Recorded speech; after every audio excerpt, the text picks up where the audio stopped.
Hi viewers, இன்றைக்கி சேப்பக்கிழங்கு காரக்குழம்பு எப்படி செய்கிறதுன்னு பார்க்கலாமா?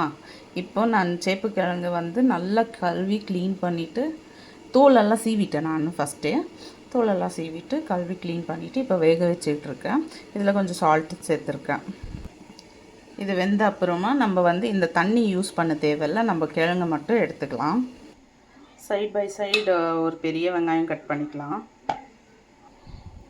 இது ஃபுல்லாக போட வேணாம், நான் பாதி வெங்காயம் ப்ளஸ் இதில் பாதியும் கட் பண்ணிக்கிறேன். இது நம்ம அரைச்சிக்கலாம். பாருங்கள், கட் பண்ணிட்டேன். இந்த வெங்காயம் நம்ம அரைச்சிக்க வச்சுக்கலாம். கொஞ்சம் கருவேப்பிலை, ஒரு பச்சை மிளகாய் எடுத்து வச்சுக்கோங்க. பச்சை மிளகாய் கொஞ்சம் சைடாக இப்படி கீரல் போட்டால் போதும். இது ஒரு பெரிய நெல்லிக்காய் அளவுக்கு கொஞ்சம் புளி எடுத்து ஊற வச்சுருக்கேன். கொஞ்சம் பூண்டெல்லாம் உரித்து நல்லா நசுக்கி வச்சுக்கிட்டேன். இதில் 2 பீஸ் தேங்காய், ஒரு தக்காளி, கொஞ்சம் வெங்காயம்.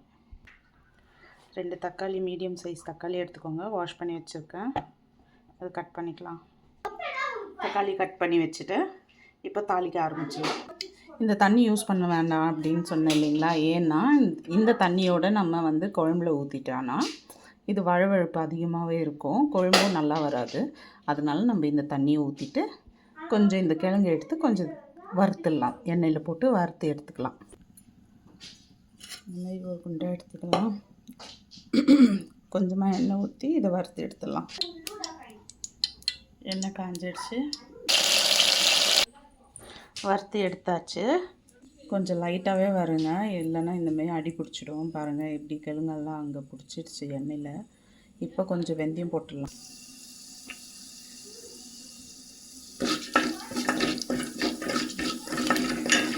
கொஞ்சம் கடுகு போட்டுடலாம். இப்போ வெங்காயம், பச்சை மிளகாய், பூண்டு ரெடி பண்ணி வச்சுருக்கேன் இல்லையா, இதை போட்டுடலாம். வெங்காயம் கொஞ்சம் நல்லா வதங்கணும். நம்ம கொஞ்சம் பெருங்காயம் போட்டுடலாம்.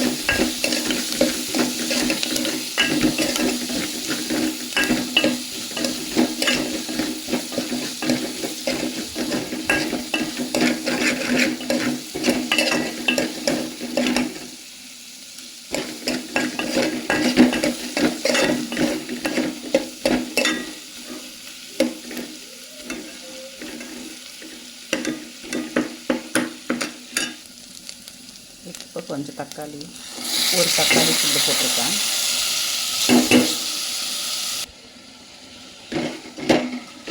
தக்காளி வெங்காயம் எல்லாம் நல்லா வதங்கட்டும்.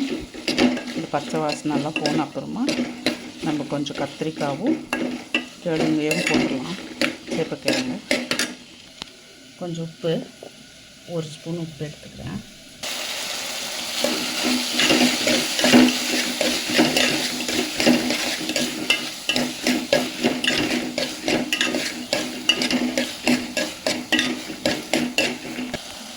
கத்திரிக்காய் போட்டுருவேன்.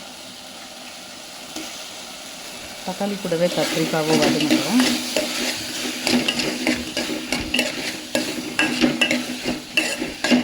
இப்போ ஒரு 5 மினிட்ஸ் மூடி போட்டு வச்சிடலாம். ஸோ கொஞ்சம் கரெக்டாக வதங்கி வந்துடும். ஒரு ஃபுல் ஸ்பூன் மிளகாய்த்தூள், கொழும்பு மிளகாய்த்தூள் போடுறேன். இன்னும் ஒரு 3/4 பாகம் போடுறேன். கொஞ்சம் மஞ்சத்தூள்,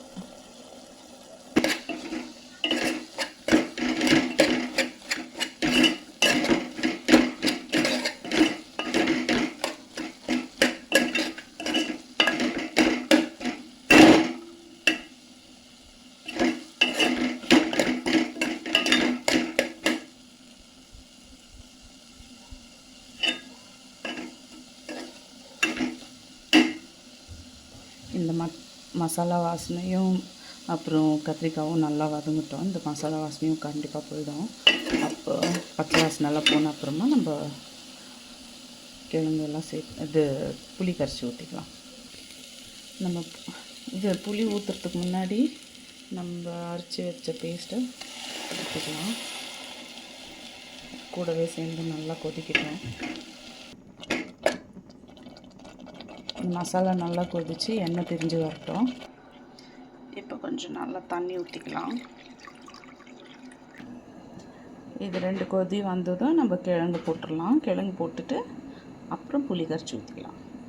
இப்போ நல்லா கொதிச்சிருச்சு, கிழங்கு போட்டுடலாம்.